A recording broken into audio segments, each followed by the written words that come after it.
가장 뜨거웠던 정치 이슈 짚어보겠습니다. 이슈합 김주호 민주당 경기도당 대변인 장유미 변호사 두 분 함께합니다. 안녕하십니까? 네, 안녕하세요. 자, 이 본격적인 좀 얘기 탄핵 심판 선고기를 얘기 좀 해야 되는데 그 전에 저희 뉴스토마토 단독 한번 말씀 다시 한번 드리겠습니다.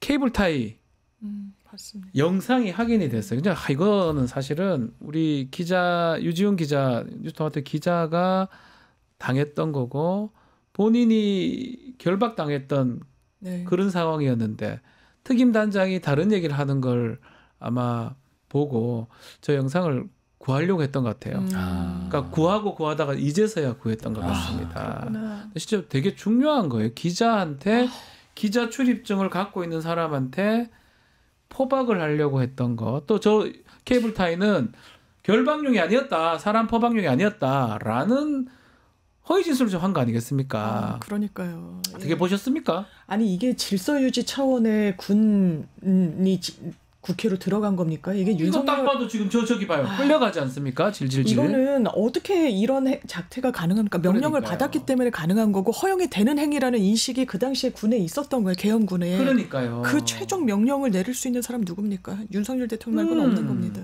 케이블 타이를 가져갔고 그 케이블 타이를 민주당의 뭐 박선원 의원이나 이런 분들이 부승찬 의원이 보여줬죠. 이렇게 하는 걸 보여줬는데 실제로 사용되는 모습이 저기 나왔다는 거예요. 휴대전화 뺏기고 케이블 타이로 결박될 뻔했던 그 내용까지 그대로 났지 않습니까? 네, 정말 겁나는 일이고요. 네.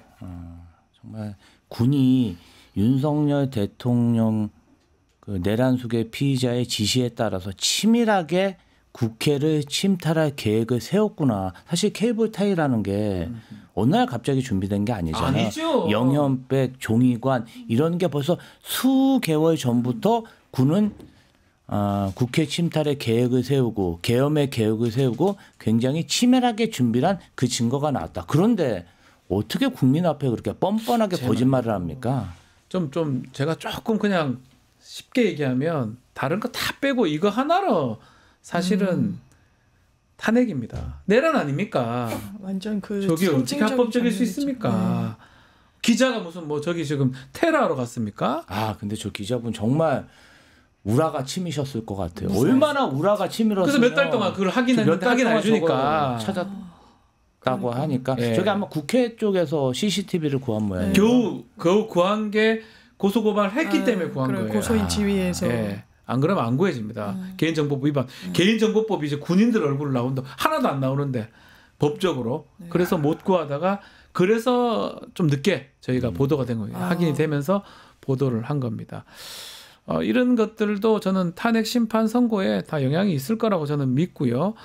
자, 금요일 오전 11시에 대법정에서 탄핵 심판 선고를 합니다. 윤석열. 선고일 지정을 어제 했더라고요. 네. 또 11일 얘기도 사실 나왔었거든요. 그랬죠. 근데 한다면 또 오늘 할 수 있지 않나? 오늘 오후에. 근데 4월 1일 날 또 만우절 날 이렇게 선고일 지정하고 4월 4일로 난 거.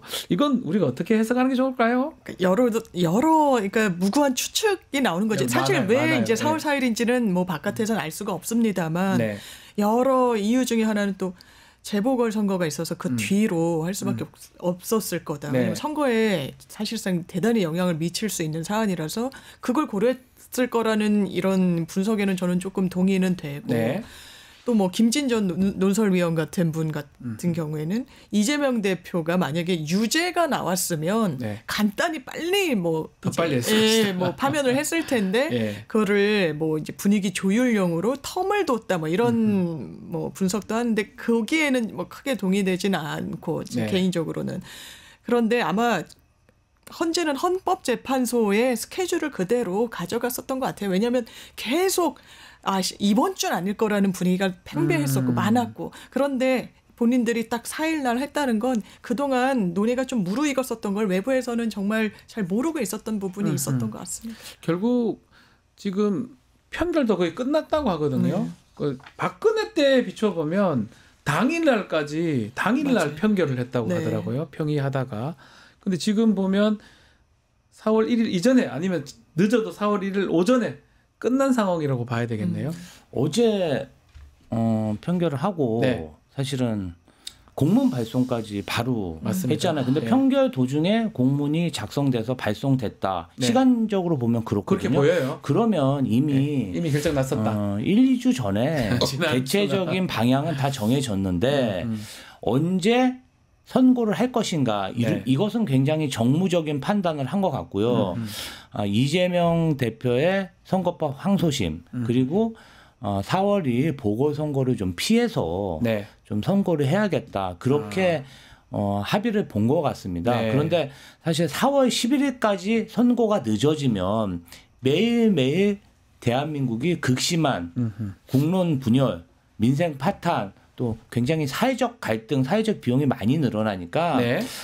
더는 못 버티고 이번 주 금요일 사실 주중에 발표를 할 경우 선거를 할 경우에 주식시장이나 경제에 영향도 많이 주고 또 그 이후로도 각종 언론이나 기자들 또 정치적인 그런 맞붙임이 있다 보니까 금요일 날 하면 또 그 이유는 그 다음날 주말이지 않습니까? 네. 어느 정도 진정이 되기 때문에 4월 4일로 결정한 것 같습니다. 가장 막판까지 조금 문제가 됐던 게 4월 18일입니다. 그날이 문영배 그렇죠. 이미선 재판관 퇴임되는 날이기 때문에 그래서 마은혁 재판관 후보자 임명해야 된다 말아야 된다 이런 얘기들도 되게 많았고 결국은 이제 8인 지금 체제로 네. 선고까지 간다 이렇게 봐야 되겠네요. 그렇죠. 예. 이거는 완전한 체제가 아니에요. 네. 헌법재판소 사무차장인가요?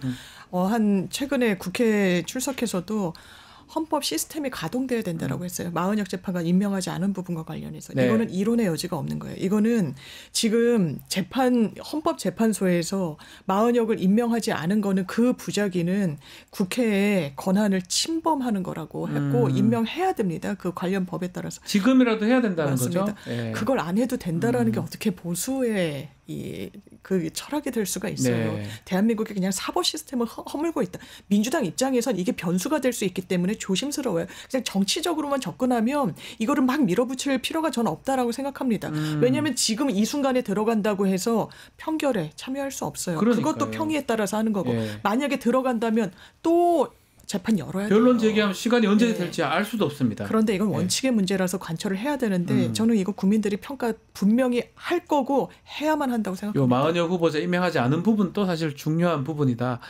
자, 선거가 늦어지면서 여러 가지 얘기가 나오고 지난주 같은 경우는 SBS 이제 모 방송의 모 기자가 5대3 전 처음 들어봐요. 데드락 이렇게 얘기하면서 여러 가지 추측들이 나왔는데 각하 얘기도 나오고 여러 가지 얘기가 나왔는데 그래서 또 국민의힘도 이렇게 빨리 선거해달라고 요청한 거 아닌가 또 이런 생각도 들고요. 어떻게 보십니까? 저는 모 공중파 방송에서 네. 5대3 론을 얘기한 그 뇌피셜이죠. 뇌피셜을 저는 보도를 했더라고요. 상식이 있는 뇌피셜인가. 네. 뇌피셜은 뇌피셜인데 네. 몰상식한 뇌피셜이었다. 예. 그 법조 기자의 그 방송으로 인해서 대한민국이 지금 한 며칠 동안 대혼란 상태에 빠진 거 아닙니까? 네, 맞아요.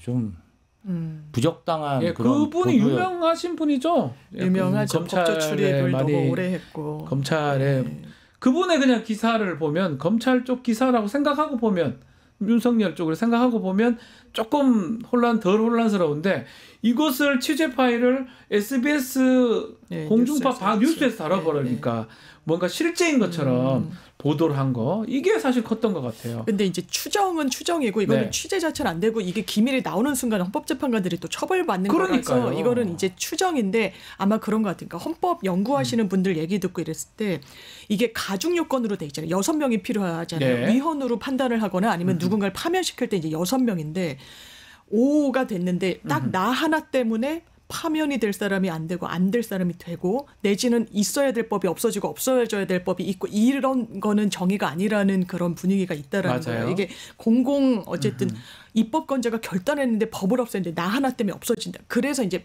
어떻게든 조율을 하고 하는 과정이라서 아마 이런 맥락에서 제가 선회하자면 이 기자가 그럼 5대3이라서 이게 교착 아니야? 이렇게 좀 기사를 쓴 것 같습니다. 저는 역사에 남을 몰상식한 추정이라고 생각하고요.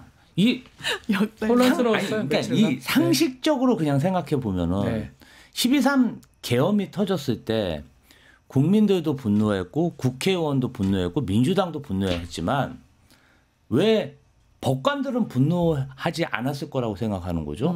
아니 계엄이 터졌을 때 가장 권한을 제한받은 게 법관들이에요. 그냥 사법행정 이랬다. 사법행정 군대에 가버리니까 공무원들도 굉장히 분노했습니다. 그러니까 한덕수 저기 누가 최상목이가 그러는 거 아닙니까? 아 그것은 계엄을 위한 국무회의가 아니었다. 간담회였다. 뭐 심의조차 되지 않았다. 이렇게 주장하잖아요. 네. 그날 그리고 특히 중요한 것은 그 체포조에 거론되는 사람 중에 법관이 3명이나 있었습니다. 그렇습니까? 김명수 대법관, 권순일 대법관, 김동영 부장판사. 위증교사 이거는요. 법관들 그 법관들 세계 입장에서 보면 있을 수가 없는 일이고, 자 대한민국에서 법치를 가장 주장하는 게 누구겠습니까? 우리 뭐 민주당도 주장하고 국민들도 주장하고 국회의원도 주장하지만 법을 심판하는 법관들이 법치를 가장 주장하는 사람인데. 윤석열 대통령이라는 희한한 사람이 군 통수권자가 돼서 그 법치를 완전히 무너뜨리려고 하고 법관들을 체포하려고 했잖아요. 그런데 법관들이 그 지금 기각을 하고 뭐 각하를 한다고 상식적으로 말도 안 되는 얘기입니다. 저는 그냥 이 부분과 관련해서는 확신이 있습니다. 8대 0입니다. 예, 그럼에도 불구하고 어제도 제가 이래저래 4대4 얘기가 나오더라고요. 4대4 얘기가 아마 나오는 이유는 이진숙 방통위원장 기각하고도 연관이 있는 것 같아요. 4대4였기 때문에 막 그래서 또 4대4 얘기까지 또 흘러나오는 것 같아요. 그리고 4월 4일 날 4월 4일 날 사시라고 하더라도 11시가 뭐 이러면서 4대4로 갈릴 거다 이러는데 이게 아마 이진숙 방통위원장 4대4로 의견이 갈렸던 거에서 착안한 것 같아요. 당시는 이제 정영식, 조한창, 김복형, 김영두 네 분 재판관입니다. 또 반대쪽엔 문형배, 이미선, 정정미, 정기선. 이래서 4대4로 이거 절차적 위법이 아니다 맞다. 뭐 이런 식으로 갈리니까 이게 어떻게 보면 이 윤석열 대통령 때도 대비해가지고 4대4로 이렇게 좀 갈리지 않겠냐는 저는 이건 보수의 희망회로라고 생각하고요. 이 그때도 이제 문제의식 같은 걸 좀 선별해서 봐야 되는데 이게 내란을 엄호하고 동조하고 면죄부를 주는 판단으로까지 나아갈 거라는 하등의 근거는 논리적으로 안 되겠죠. 없습니다. 이진숙 위원장 할 때 하고 완전 차이가 납니다. 그렇게 봐야 될 것 같고 대통령이고 방통위원장 하루를 근무를 했던 사람이에요. 맞습니다. 중대하지 않다 이렇게 결론이 난 겁니다. 그렇게 봐야 될 것 같고 또 하나 한덕수 총리 탄핵 심판이에요. 여기도 기각고 각하 둘 인용 1 났기 때문에 분산될 것이다. 그리고 여기서 또 기반해서 각하도 있다라고 얘기하는 것 같거든요. 어떻게 더 보십니까? 아니 그러니까 윤석열 한덕수 국무총리가 행한 사항이 명백하게 뭐 도덕적으로나 윤리적으로나 또 어떤 정치적으로 비판할 수 있지만 법적으로 이 사람을 처벌할 수 있는 그런 사항은 아니잖아요. 그리고 사실은 뭐 이준석 방통위원장 뭐 이렇게 빵 좀 이렇게 법카로 먹고 자기 친한 사람 임명하고 물론 비난받고 저는 지탄받아야 할 그러한 행위라고 생각합니다. 그런데 윤석열 대통령이 저지른 그 건하고는요 비교가 안 되는 건이에요. 윤석열 대통령은요 국가 반역죄를 저지른 거예요. 내란이라는 건 국가 반역죄입니다. 그리고 그 만약에 국가 반역이 조금이라도 성공했다면 그날 대한민국은 3,000명 이상의 대량 살상, 인명 살상이 있었을 겁니다. 자, 제가 말한 그 3,000명, 제가 통계로 잡은 거 아니에요. 군이 영현백, 시체를 보관하는 그 영현백을 3,000개 준비했다는 거 아닙니까? 그러니까요. 그러면 군도 이러한 계엄을 터뜨렸을 때 3,4천 명의 인명피해가 있을 수도 있겠구나. 그래서 미리 준비한 거 아닙니까? 아니 이상하고 빵 좀 이렇게 버카로 먹은 거하고 동일선상에서 평가할 수 없는 일, 법으로 판단할 수 없는 일이라고 생각합니다. 이건 그냥 이론의 여지가 없습니다. 우리 지금 김주호 대변인 말씀하신 것처럼 다시 윤석열 것만 딱 바라보면 사실 더 생각할 게 없는데 다들 막 자신의 우리 이른바 희망회로라고 그러죠. 맞습니다. 한덕수 거가 이러니까 이렇게 될 거다. 이진숙 거가 이렇게 되니까 이렇게 될 건데 사실은 말씀대로 같이 동렬에 들 수가 없는 사건이에요. 두 사건은. 네, 논리적 이 사건들은 전혀 없는 거죠. 그죠. 네. 그런 건 있어요. 네. 윤석열 대통령이 구속이 취소되고 김성훈 경호처장, 이강우 경호본부장이 구속이 기각되고 네. 한덕수 국무총리조차 복귀가 되다 보니까 네. 아무래도 심리적으로 이게 왜 이해할 수 없는 판결이 이렇게 나오는 거지. 그런데 윤석열 대통령 구속 취소, 뭐 김성훈 경호처장 구속 기각은 최종심이 아니잖아요. 네. 인신 구속을 잠깐 풀어준 것뿐이지. 네. 맞아요. 최종적으로 법원이 판단한 게 아닙니다. 이제 그러한 일이 있다 보니까 약간 좀 헷갈리는 좀 뒤숭숭한 분위기도 있었던 건 사실입니다. 자신들이 원하는 어떤 바람 이런 것들을 그래서 유튜버 요새 많은데 거기서 뭐 확실하다 들었다는 등 근데 그건 아무도 알 수가 없습니다. 절대로 나올 수 없습니다. 저희가 얘기하는 것도 사실 추측일 수밖에 없어요. 아니 어제 4월 4일 날 선고할 거라고 아무도 예상 못했지 않습니까? 예. 어제 다들 깜짝 놀라가지고 발했어. 제가 그날 라이브 방송 보니까 다들 뭐 정치평론가들 깜짝 놀라던데요. 순간적으로. 4월 1일 날 4월 4일을 하겠다 고지할지 아무도 예상 못했습니다. 몰랐죠. 사실 몰랐어요. 만우절인 줄 알았어요, 사실은. 네. 자, 그래도 뭐 이제 선거 얼마 안 남았으니까 또 쟁점들을 조금씩은 좀 다뤄봐야 될 것 같아요. 탄핵 심판의 쟁점은 5가지입니다. 계엄 선포 요건을 갖춰서 했느냐, 포고령 부분이 위헌적이냐, 위법하지 않느냐, 또 국회 봉쇄, 해산 시도했던 부분, 정치인 체포조 운영했던 부분, 또 선관위를 장악 시도했던 부분, 뭐 이 중에 일부는 뭐 인정한 것도 있지만요. 네. 여기서 사실은 하나만 인정되면 파면 아닌가요? 그렇습니다. 5개 중에 뭐 속된 말로 하나만 걸려도 파면인 거예요. 네. 하나만 위중하고 위헌 위법이 중대해도 이건 파면인 겁니다. 하나가 다 위중하고 중대한데 근데 이제 어떨까요? 재판관들이 이제 이견이 있을 거라고 전망했다. 이렇게 시간을 끌었던 이유 중에 어떤 게 쟁점이 됐거나 아니면 저는 이 5가지 쟁점에서 평생 법관으로 살고 법을 들여다보고 헌법을 수기하고 숙고하는 업을 가진 사람들이 이 5가지 중에서 하나 해도 되네라는 판단 저는 못 내릴 거라고 못했을 것이다. 그래서 인용 기각에서 저는 교착이 됐다라는 그 해당 기사랑 그런 전망에 동의하지 않고 워낙에 절차를 많이 던져놨어요. 헌법재판소법에 보면 탄핵과 관련한 조문은 7개밖에 되지 않습니다. 그러니까 이거를 결정으로 다 보완을 해야 되는 거예요. 네. 그런데 어떻게 보면 듣도 보도 못한 논리까지 동원을 해요. 이를테면 국회에서 한번 통과가 되지 않았었기 때문에 탄핵소추안이 이거 일사부재의 원칙에 어긋난다 이런 주장까지 하는 거예요. 어떻게 보면.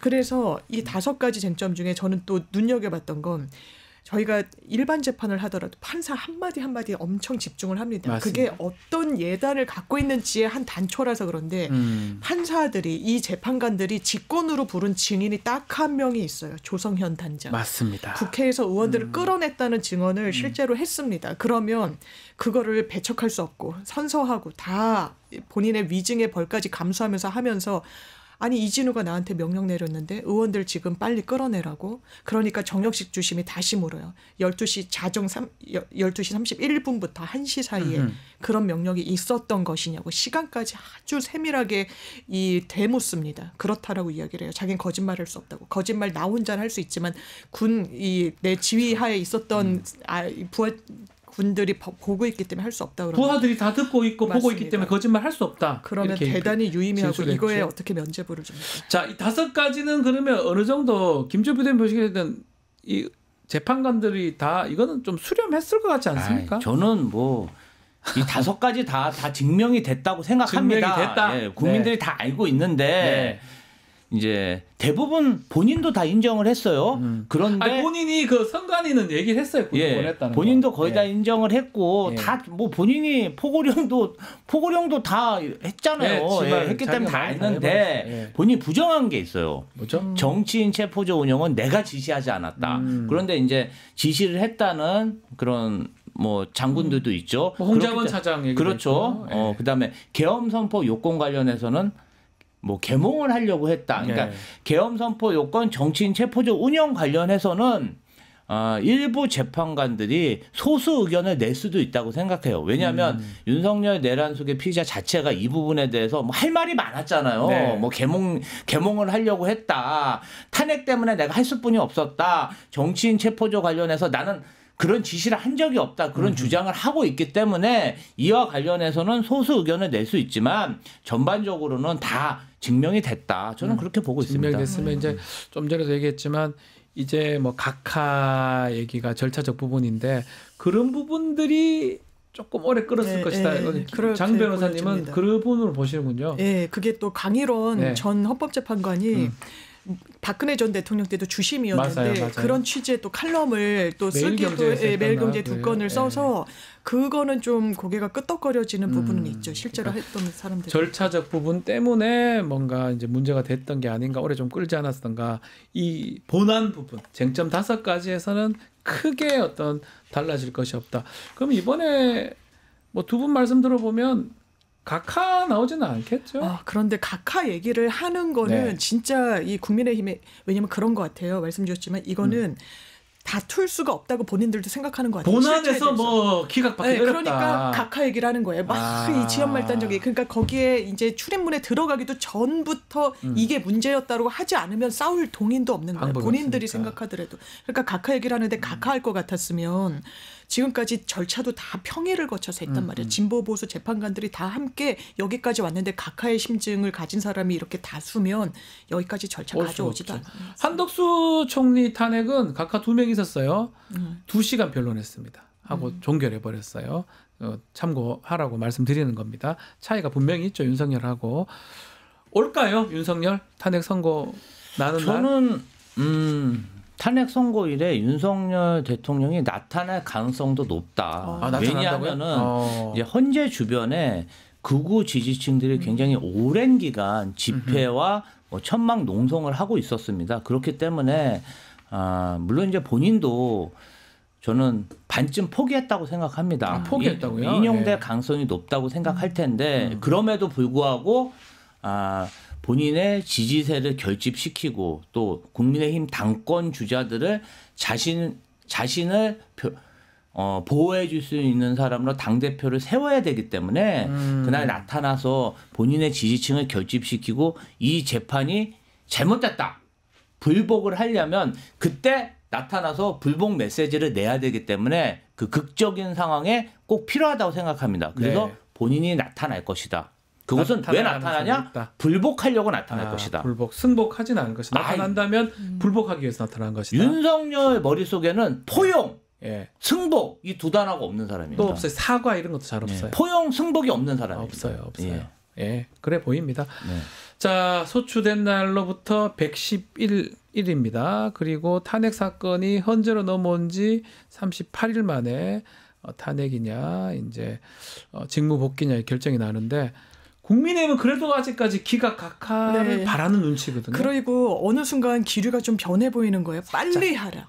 이러면서 여태까지는 헌재가 왜 이렇게 서두르냐, 절차를 초시계로 재면서 하면서 왜 이렇게 빨리 하느냐, 말이 되느냐, 180일을 보장하라. 왜냐하면 헌법재판소법에 180일 규정이 나오는 건 헌재 이 사건이 너무 이제 지체가 되니까 가급적 이제 그 6개월 안에 끝내주란 취지인데 이게 마치 보장을 받아야 되는 기한인 것처럼 이렇게 호도하면서 그러다가 지금은 빨리 하라는 거예요. 그러면서 일종의 전 여론전이라고 생각하는데 기각 각하가 된다. 이 분위기가 우리한테 좀 쏠리고 있다라고 이야기를 하는데 이건 완전 착각일 거라고 생각하고요.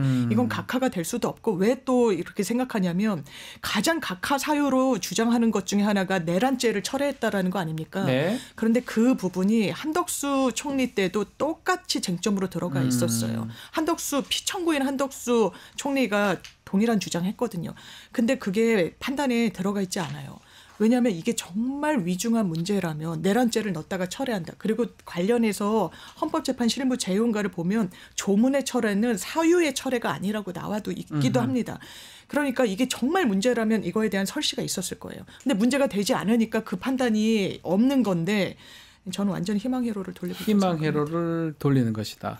민주당도 뭐 빨리 좀 해달라고 요청을 했는데 민주당에서는 인용 입장이겠죠. 그럼요. 인용된다고 믿고 있겠죠. 인용이라고 대부분의 민주당 인사들은 생각하고 있고요.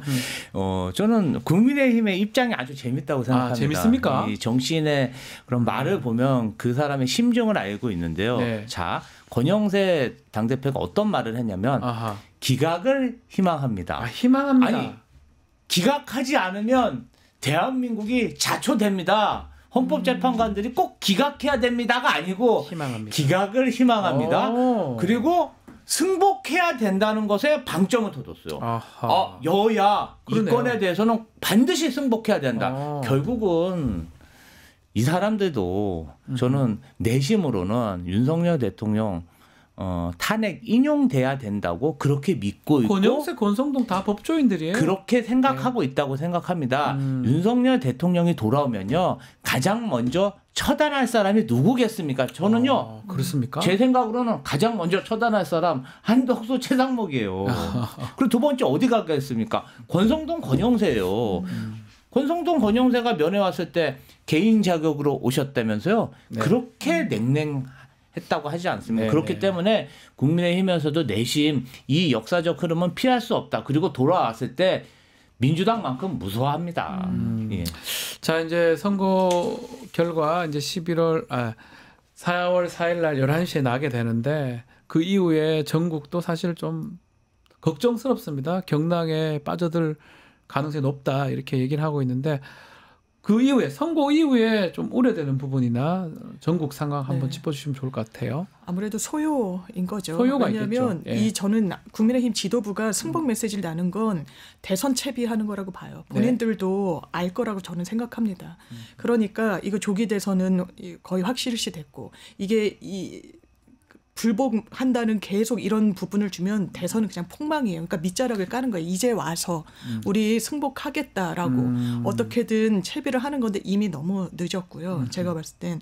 그리고 이 지지층을 여태까지 어떻게 윤석열 씨가 모아왔습니까? 네. 지금 구속 취소될 때도 주먹을 불끈 쥐면서 자기를 지켜줘서 고맙다고 국민한테 사죄하지 않고 본인 지지층한테 고맙다고 했어요. 그걸 어떻게 또 활용하겠습니까? 자기가 그렇지 않으면 정치적으로나 정말 사망하게 되는 건데. 네. 그러니까 이거를 지렛대로 이용을 하려 할 가능성이 매우 농후하죠. 끝까지 국민들한테 진정성 있는 사과를 하지 않았기 때문에 거기에 따르는 또 서부지방법원에 대해서 목도했던 그런 소요가 제일 우려되는 거죠.